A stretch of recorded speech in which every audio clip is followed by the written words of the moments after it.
Hello everyone, ये उम्मीद and trust है, विश्वास है कि आप अपनी प्रिपरेशन एग्ज़ाम की, यूपीएससी की प्रिपरेशन अच्छे से कर रहे होंगे और आप अपना कोई भी मेहनत में कोई कमी नहीं कर रहे होंगे।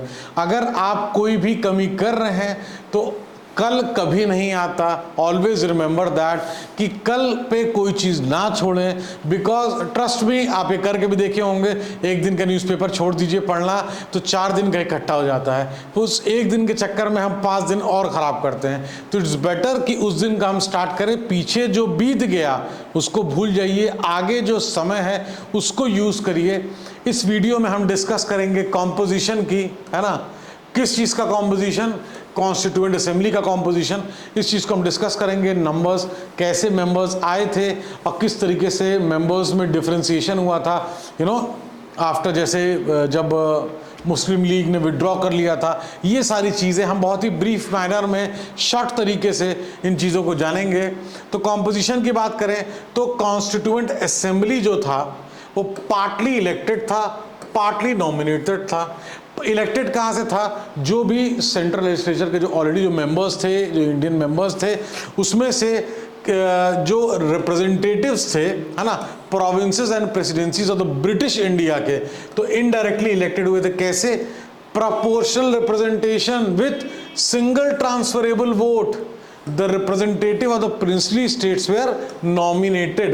देखिए, इलेक्शंस कराने का खर्चा, अगर ब्रिटिश गवर्नमेंट उसमें इलेक्शन कराती तो खर्चा तो उनको बेयर करना होता, वो क्यों बेयर करें? इसलिए ये system partly elected, partly nominated, कोई खर्चा नहीं, मस्ती से कॉन्स्टिट्यूएंट असेंबली के मेंबर आए और काम करना शुरू करो। हम क्यों खर्चा करें, है ना, मतलब उस समय की ब्रिटिश गवर्नमेंट। अब कॉम्पोजिशन में अगर हम आगे चलें तो हम देखते हैं the exact representation from British India and princely states. Exact representation question आ जाता है, कितने मेंबर्स थे ब्रिटिश इंडिया से, कितने मेंबर्स थे प्रिंसली स्टेट थे। तो बिफोर इंडिपेंडेंस की अगर हम बात कर रहे हैं तो 389, ब्रिटिश इंडिया से 296, है ना। उस 296 में कैसे था?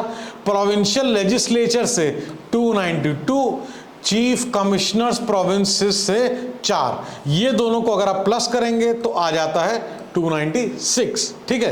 अब प्रिंसली स्टेट से बात करें, क्योंकि 389 है, 296 यहां से हुए, प्रिंसली स्टेट से 93 थे, है ना। तो ये स्ट्रेंथ है, इंपॉर्टेंट है, प्री के पर्सपेक्टिव से क्वेश्चन आ सकते हैं। और पार्टीशन का एक रिजल्ट था।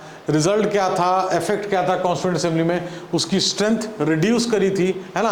तो partition under the Mountbatten plan, है ना, 3 जून 1947 में a separate constituent assembly was set up for Pakistan and representative of some provinces.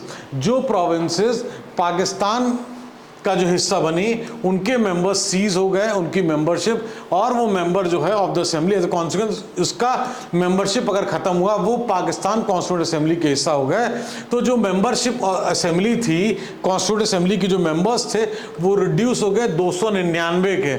तो आफ्टर इंडिपेंडेंस, हमने पहले देखा था बिफोर इंडिपेंडेंस, आफ्टर इंडिपेंडेंस 299, जिसमें कि ब्रिटिश इंडिया से 229, प्रिंसली स्टेट से 70। इसमें बहुत कुछ समझाने का नहीं है, सिर्फ और सिर्फ ये है, पहले हमने देखा कि कहाँ से मेंबर आए, partly elected, partly nominated, British India, princely state, और किस किस तरीके से उसका बाइफर्केशन था, हमने वो देखा। और पार्टीशन के बाद उसका क्या इम्पैक्ट आया? स्ट्रेंथ रिड्यूस हुई, ये इम्पैक्ट आया। उसके बाद 229 ब्रिटिश इंडिया, प्रिंसली स्टेट 70। तो ये चीज़ हमको पता होनी चाहिए। अगर हमको ये चीज़ें ऐसी हैं कि क्वेश्चंस इससे आ जाते हैं और हमको अपडेट इस पर रखना ज़रूरी है।